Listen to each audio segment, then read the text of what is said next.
What's up, everybody out there? We back again with another video. So it is the end of 2019. Today is officially the last day. I'm on my last and final load for 2019. We got a lot accomplished this year. We purchased this truck, got my own authority, been running for the past 6 months, doing our own thing, strictly on our own, right? A lot of people want to talk about, going to 2020, grinding harder and this and that. That's always to be the mentality, but what I'm striving for is just maintain, continue to build stability and moving forward. And I know a lot of people asking me questions, which let's talk about some of the questions that you guys ask me, because I know that a lot of people try to send me messages. I try to respond as much as possible, which by replying back to the comments that you guys leave on YouTube. Something that we need to really get away from. If you're with a mega carrier right now, right, and you're leasing your truck from the mega carrier, based on what I'm seeing and everybody that I talk to,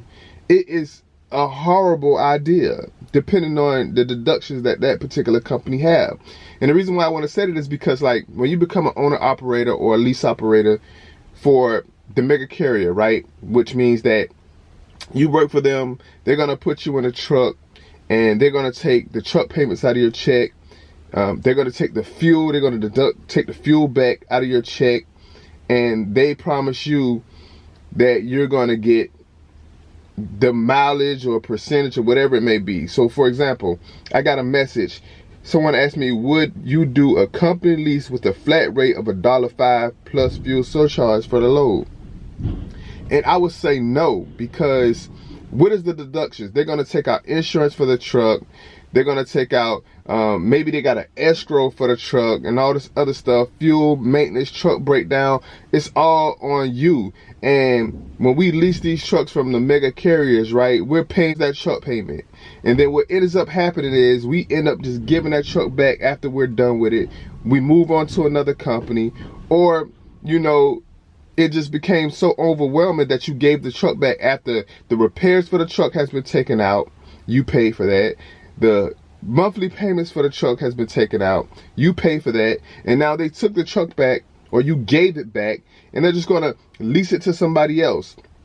And they're going to repeat that cycle. So that may not be a bad idea if you're bringing in enough income to where, you're setting up for later on, right? You leasing, because that's what I did. Was I was leasing my truck. My lease was a little bit different because I could have kept the truck. And if I would have stayed paid on that truck for 2 years, at the end of the 2 years, the truck was mine. I could have did whatever I want to do with it, take it wherever I wanted to go with it. They would have gave me the title to that truck. These leases that these other companies have is a little bit different, so you got to know exactly what type of lease that they're offering you when you do these big company mega carrier leases. Because to lease a truck from them with an $800 a week payment for $1.05 a mile is just not fair. And we need to put it into paying for these trucks for these companies, because it's just not worth it. I'm averaging maybe 250, 300 miles a day. That's it. I don't go far at all. We still, overcoming some obstacles with, running a new entrant business, a new trucking business, because this is all brand new. The whole authority thing is brand new. And, we're getting very familiar, getting comfortable with just doing our own thing. Now, going forward next year, some things that I do need to do is trailer situation. All right. So, because right now I am looking for a trailer to purchase. This trailer, if you guys don't know, is a lease trailer. I've been leasing it and running with it. And how I've been covering the trailer, like I explained to you before, is that, when I talk about booking my loads, I always get an extra, 50, 75, whatever. And that pretty much covered the trailer and my trailer expense, because I have to pay that and I don't own the trailer. So we're going to be looking for a trailer to purchase. Also too, I was coming through Florida. I came into Florida and was leaving back out, and we got and I got my first level 1 inspection, and we passed the level 1 inspection. They didn't find any violations on the truck. Did get a level 3 in Georgia when I was leased on with CPG, but coming out of Florida, wait station, crossing from Georgia into Florida on I-95, northbound, pulled me in, gave me a level 1 inspection. And just to give you guys an idea, he checked my logs. Well, he didn't really check it. He told me to put it on the summary screen, and he looked at that, gave me my iPad back. The tools and instruments that they use to gauge whatever that they're looking for, he did ask me, was all the gauges in the truck working? He didn't even look in. He just kind of like asked me that. But they got these tools and gauges that they use to like check like the slack adjusters, and you know, he was under the truck, told me to pop the brakes. He was checking the brakes and stuff like that. But these are some things that when I take my truck in and get the inspection, annual inspection, 90-day inspection, I don't see them using these tools that the DOT be using to check some of the stuff. So it kind of made me wonder, like, you know, because when I took the truck for an annual inspection or the 90-day inspection, you know, they got this long checklist and they be checking stuff like, but they just looked at it, you know, they just be looking at the different parts on the truck that's on the checklist, but I never see them with instruments checking this type of stuff other than the little tire checker, like, you know, the thing that they put to check the depth of the tire. That's the only instrument that I see them bring out. But the DOT, they got like these gauge little things, and they be putting it on certain stuff and checking the distance between this and that. And I'm like, that's the type of stuff that should be done, that you should see these tools when you're getting your truck inspected, because those are the things that the DOT is using to check the measurements of whatever they're checking on your truck, right? Level 1 inspection, that happened to me a few days ago. But going forward, I think you really need to take a look at what you want to do as far as trucking, right? Do you want to own your own truck? Do you want to continue to lease a truck? Or, you know, do you want to continue to be over the road driver? Do you want to be regional? Do you want to be local? I think it's time to be real serious about that, because the way it's set up for us out here in the trucking community, especially when you don't want to be a company driver and you want to do your own thing, everything is set up against you, especially purchasing a truck. They want us to pay for the truck, drive the truck, pay for the repairs, pay for everything, and then when things aren't working out, they can just repeat that cycle onto someone else, onto the next man, which I think is ridiculous. So going forward, you know, I really wished and hoped that I could have had ran something power. I'm still looking for something power, because, you know, it's just easier to drop and hook. It's no wait time.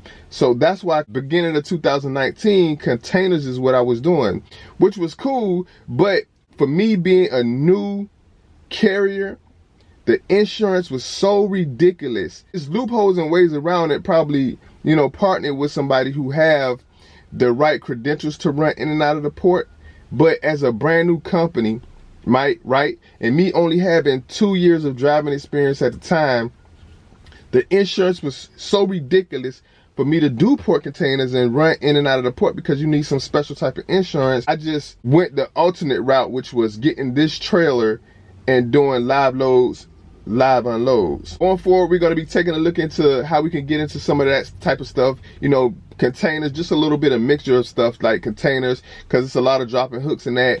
And then, you know, we might do some live unloads to some shippers and receivers that I know load you quick, offload you quick, because going forward, I think the days of me spending 3 and 4 and 5 hours waiting to live unload, waiting to load, it's getting ridiculous at this point, you know. And I'm really going to be taking a conscious effort to eliminate a lot of that time, because that's money. Because I can be done drove, made it back, I could be done drove, picked up another load, all while I'm still waiting on to be unloaded or be loaded. It's kind of ridiculous. I haven't fully just given up on containers or anything like that. You know, I'm still interested in doing it, because it is, you know, you can pick a container up, drop it off, you know, move on to the next. So those are the type of things that we're going to be looking forward to going forward. Take a look into your business, find out exactly what you want to do. If it's owning your own truck, or you just want to get with a solid company because you're making good money, you're home the way you want to be home, because you're not going to get everything, but you can get close. Some things you do got to put up with, especially when you're working for somebody else, or you're pulling freight for someone else. You kind of got to play by their rules. But you getting home as often as you really want, or you getting the loads that you really want. You kind of like getting the most of everything that you want and move forward from there. If you want to get a truck, get into your own, then I suggest, if you're leasing a truck, take a look at what deductions you have. Like, do they have an escrow? You need to really be paying attention to how much money that they're going to be taking out for the truck, for the insurance, and for all of that. And then ask yourself, how hard do you have to run?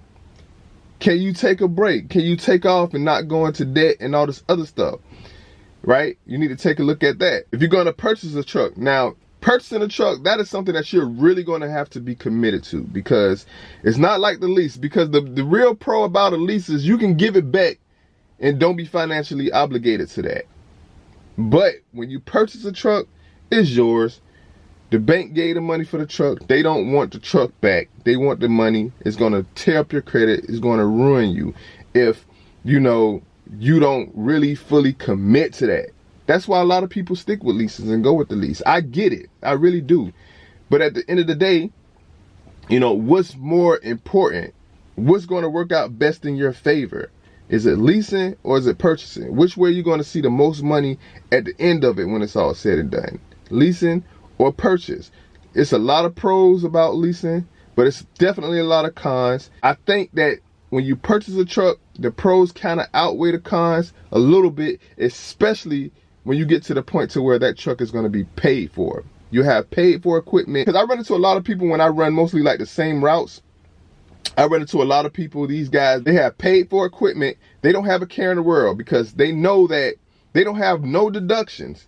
If they don't want to work that day, they don't have to. They can simply don't book a load for that day.